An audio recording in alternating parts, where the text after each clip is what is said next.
Interesting how on Friday itself, pretty linear response from stocks. You know, Jay Powell spoke during the session. Let's remember, they opened quietly and then went down from there. However, bond market seemed like it already got to that point, right? Just about. Yields had repriced over the prior 2 weeks, the dollar, things like that. So does that tell you that, you know, stocks just had to catch down to what everybody else already had figured out? Or is there something from this point on that says a renewed pressure coming on stocks from the Fed?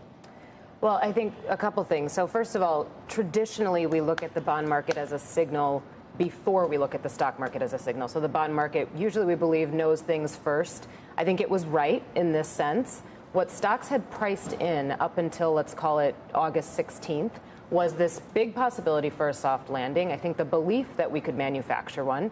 And then what we had to reprice in was still this 50% possibility for a recession. So we re-rate again back down. Friday, as you mentioned, pretty indiscriminate selling.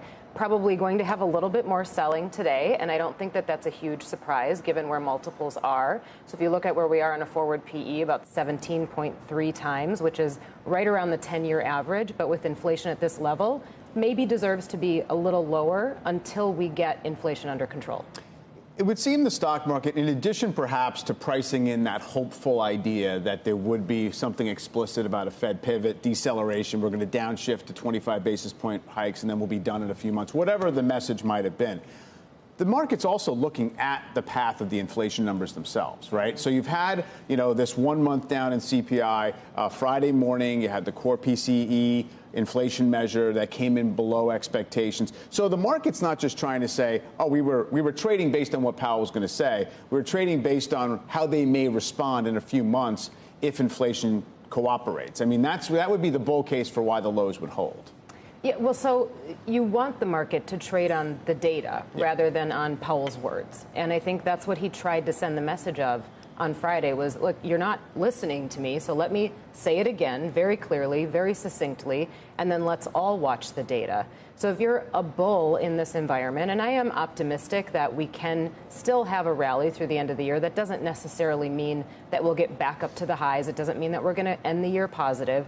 But the bull case would say as inflation comes down and as we get maybe to the second month of a cooling in inflation and then the third month, that the market will care more about that than the idea that the Fed is going to keep hiking rates. But the reality is we have to get to a restrictive policy. And restrictive means that the Fed funds rate is higher than neutral. So if we're at neutral now, we have to keep going. That shouldn't have been a surprise. Right.